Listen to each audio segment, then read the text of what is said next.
Origin of life.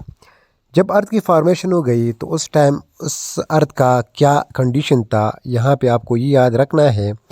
सबसे पहला जो कंडीशन था कि अर्थ वाज वेरी हॉट, अर्थ बहुत ज़्यादा गर्म थी, क्योंकि बहुत सारे जो कॉमेट्स और मेटेरॉइड्स है, बड़े बड़े बॉडी है, वो एक दूसरे के साथ कोलाइड करते थे और कभी ज़मीन के साथ कोलाइड करते थे, तो उससे बहुत ज़्यादा हीट बनता था। हम सिंपल कह सकते हैं कि उस वक्त कोलिजन का फिनोमेना बहुत ज़्यादा था, इसलिए अर्थ वाज वेरी हार्ड।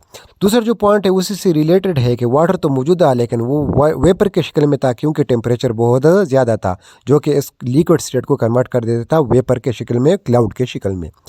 थर्ड जो पॉइंट था कि उस टाइम तो ओजोन नहीं था, तो जो सन से जो अल्ट्रा वायलेट यूवी रेडिएशन थे वो डायरेक्ट पहुंच जाते थे ज़मीन के ऊपर।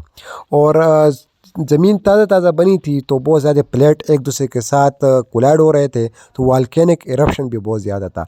और कुछ गैसेस भी मौजूद थे, like carbon dioxide, methane, ammonia और हाइड्रोजन, और मेन पॉइंट ऑक्सीजन नहीं था। तो ये कंडीशन था इनिशियली हमारे अर्थ के इन्वायरमेंट का। एक हाइपोथेसिस है जिसे हम कहते हैं हेल्डेन एंड ओपेरा हाइपोथेसिस। इस हाइपोथेसिस में क्या कहता है कि हमने भी पढ़ा कि अर्थ का जो इनिशियल इन्वायरमेंट था वो बहुत ज़्यादा हार्ड था और वाटर वेपर के शक्ल में थे। एक एस्टेरॉयड जो बहुत कूल था वो टकरा गया ज़मीन के साथ, जिसकी वजह से ज़मीन का टेम्परेचर डिक्रीज़ हो गया, और जो कि काफ़ी था कि वाटर वेपर को कन्वर्ट किया जाए लिक्विड के शक्ल में, और लिक्विड रेनिंग की सूरत में ज़मीन की तरफ चला गया। और ज़मीन के ऊपर बहुत बड़े बड़े कड़े थे, और वो कड़े रेनिंग वाटर की वजह से भर गए और उन्होंने ओशन का शक्ल इख्तियार कर गया। और जो गैसेस थे अभी हमने जो पढ़े वो इस ओशन में ऑब्जर्व हो गए, और ocean hard dilute soup like appearance show करने लगा। अब ये जो गैसेस है उनको कंबाइन करने के लिए एक जगह मिल गया, तो these gases combine form monomer, और ये गैसेस कंबाइन होके हमारे पास मोनोमर बनाने लगे। और मोनोमर हम कह सकते हैं स्मॉल यूनिट, और for example amino acid, nucleotide, monosaccharide etcetera. In monomer को कंबाइन करने के लिए कोई फोर्स, कोई एनर्जी चाहिए, तो वो एनर्जी अल्ट्रावायलेट रेज, अभी हमने पढ़ा लाइटनिंग इफेक्ट था, थंडर स्टॉर्म क्योंकि रेनिंग बहुत ज़्यादा हो गई, और वॉल्केनिक इरप्शन अभी हमने पढ़ा। इन तीनों चीज़ों से एनर्जी मिलकर गैसेस मोनोमर में कन्वर्ट हो गए। ये जो पूरा फिनोमेना है इसको हम कह सकते हैं Haldane and operon hypothesis. Next है मिलर एंड यूरे एक्सपेरिमेंट। इस बात को टेस्ट करने के लिए आया हाल्डेन एंड ओपेरन हाइपोथेसिस ठीक भी है या नहीं, तो इसके लिए एक एक्सपेरिमेंट करवाया गया, और वो एक्सपेरिमेंट यूनिवर्सिटी ऑफ शिकागो इन 1953 में करवाया गया। जो रिपोर्टेड गैसेस थे like methane, carbon dioxide, ammonia वगैरह, इनको बॉयल किया गया टेस्ट ट्यूब में, और जो एनर्जी वहाँ पे लाइटनिंग प्रोवाइड कर रही थी, यहाँ पे उन्होंने इलेक्ट्रिक डिस्चार्ज करवाया, जो कि एज एनर्जी सोर्स काम कर रहा है। एक हफ्ते के बाद उन्होंने जब देखा तो ये जो गैसेस थे टेस्ट ट्यूब के अंदर, ये कन्वर्ट हो गए 4 अमीनो एसिड में, यूरिया और सम फैटी एसिड में। तो इस एक्सपेरिमेंट से ये कन्फर्म हो गया कि जो हाइपोथेसिस हेल्डेन एंड ओपेरन ने दिया है वो ठीक है। तो अभी तक हमें मोनोमर मिल गए हैं। अब ये मोनोमर कन्वर्ट होंगे पॉलीमर में। मोनोमर स्मॉल यूनिट को कहते हैं और पॉलीमर लार्ज यूनिट को कहते हैं। तो इसको कन्वर्ट करने के लिए पहले हो गया कंसंट्रेशन। कंसंट्रेशन का क्या मतलब है कि जैसे ओशन बन गए तो उसके ऊपर फिर सनलाइट लग रहा है और वो इवापोरेट हो रहा है, तो वाटर का जो अमाउंट है वो ऐसा ऐसा कम हो रहा है। जैसे वाटर कम हो रहा है तो वो एक जो वाटर मालिक्यूल है वो अब नज़दीक आ रहा है, हम कह सकते हैं कंसनट्रेटर हो रहा है। पहले ज़्यादा जगह में गिर रहा है तो अभी कम जगह गिर रहा है, क्योंकि वाटर का अमाउंट कम हो गया है। और हमें पता है मोनोमर फॉर्मेशन हो गया है वो भी ओशन के अंदर, तो जैसे पानी नज़दीक आएगा तो इसी तरह मोनोमर भी एक दूसरे के साथ नज़दीक आ रहे होंगे। उसके बाद हो गया थर्मल कंडेंसेशन। ये जो मोनोमर अब नज़दीक आए हैं इनको टेम्परेचर प्रोवाइड किया गया और ये कन्वर्ट हो गए पॉलीमर में, यानी 2-2 या 4-4, 5 इस तरह स्मॉल यूनिट मोनोमर इकट्ठे होकर हमें पॉलीमर मिल गए। और ये इनको मिलाने के लिए यहाँ पे हाई टेम्परेचर का काम है। और ये टेम्परेचर कहाँ से आ रहा है, अभी हमने पढ़ा कि कोलिजन ऑफ मेटेरॉइड्स हो रहा है और वो अर्थ के ऊपर बहुत ज़्यादा टेम्परेचर प्रोवाइड कर रहा है। तो ये अमीनो एसिड कन्वर्ट हो गया प्रोटीन में, न्यूक्लियोटाइड कन्वर्ट हो गया आरएनए डीएनए में, मोनोसैकेराइड कार्बोहाइड्रेट्स में, और फैटी एसिड कन्वर्ट हो गया लिपिड में।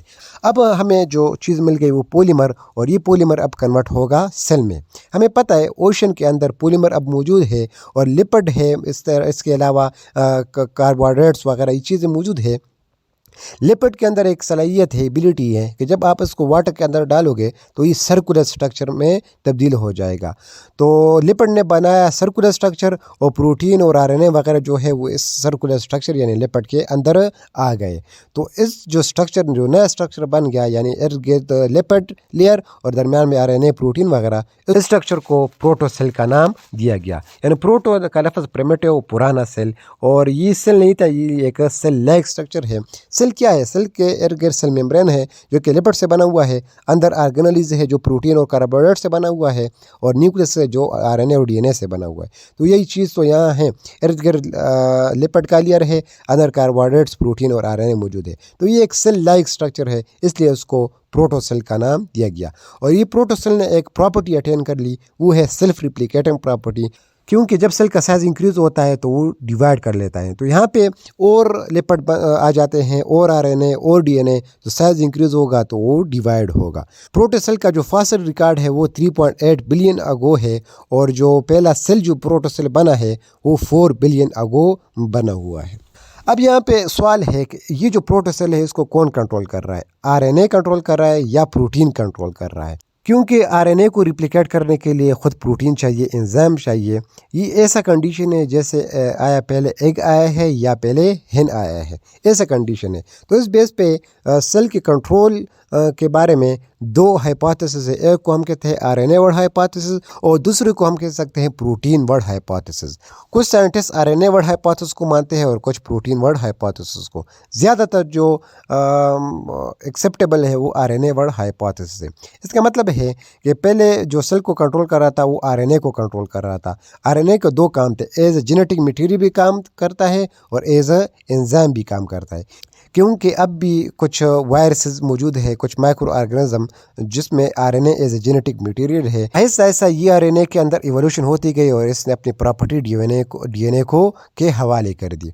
और प्रोटीन वर्ड हाइपोथेसिस ये कहता है कि पहले जो सेल था प्रोटोसेल वो प्रोटीन कंट्रोल कर रहा था, क्योंकि पहले एनवायरनमेंट आयरन और सल्फ़र बहुत ज़्यादा मौजूद था और आयरन और सल्फ़र प्रोटीन बनाने के लिए काफ़ी है, जो कि आयरन और सल्फ़र जो है वो प्रोटीन का सपोर्ट कर रहा था, इसलिए protein as a controlling unit काम कर रहा था। इसके बाद नेचुरल सिलेक्शन हो गया और ओरिजिन ऑफ प्रोकैरियोटिक सेल हो गया।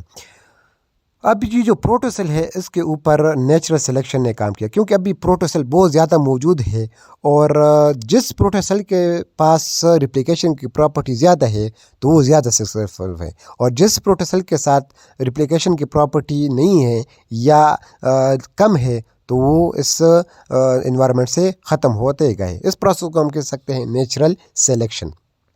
और जैसे ही नेचुरल सिलेक्शन ने काम शुरू कर दिया तो इवोल्यूशन का प्रोसेस स्टार्ट हो गया, और इसका रिज़ल्ट हमें क्या मिला? डीएनए ने जेनेटिक मटेरियल का रोल संभाल लिया और प्रोटीन ने कैटालिटिक रोल संभाल लिया, जैसे एंजाइम का काम है। जो प्रोटोसेल है इसमें अब और ज़्यादा कम्प्लेक्सिबिलिटी आ गई, तो इस अब ये प्रोटोसेल का नाम है प्रोकैरियोटिक सेल। और prokaryotic cell simple bacteria like cell है और ये हेट्रोट्रॉफिक है, यानी ये अपना खुराक खुद तैयार नहीं कर सकता। तो ये सबसे पहले हम यही कह सकते हैं जो सेल था वो प्रोकैरियोटिक सेल था। अब ओरिजिन ऑफ यूकैरियोट कैसे हुआ?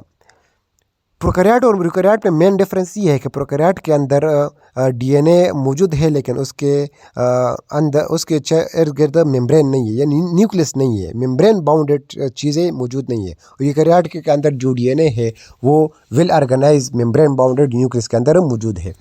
तो यूकैरियोट्स के इन्वॉल्व होने के लिए एक थ्योरी है जिसके हम कह सकते हैं मेम्ब्रेन इन्विजिनेशन थ्योरी। प्रोकैरियोट के इर्द गिर्द जो मेम्ब्रेन था लिपिड से बना हुआ था, उसने अंदर की तरफ इनफोल्डिंग स्टार्ट की और अंदर जाते जाते जो जेनेटिक मटेरियल था उसको इंक्लोज किया और एक न्यूक्लियस का इराइज हो गया। और जो मेम्ब्रेन जो थे उसने बहुत सारे जो हमें पता है कि इर्द गिर्द लिपिड था और अंदर प्रोटीन थे, जो ये मेम्ब्रेन इनफोल्डेड हो गया अंदर की तरफ, तो उन्होंने प्रोटीन को इंक्लोज किया और जिससे डिफरेंट ऑर्गेनेली बन गए। सो यहाँ से हम कह सकते हैं कि प्रोकैरियोट जो है वो कन्वर्ट हो गया यूकैरियोट में, और यूकैरियोट जो है वो साइंटिस्ट बिलीव करते हैं कि 1.5 बिलियन अगो बने हैं और प्रोकैरियोट बने थे 4 बिलियन अगो। यहाँ से आप अंदाज़ा लगा सकते हैं कि प्रोकैरियोट कन्वर्ट होने में कितना टाइम लगा हुआ है।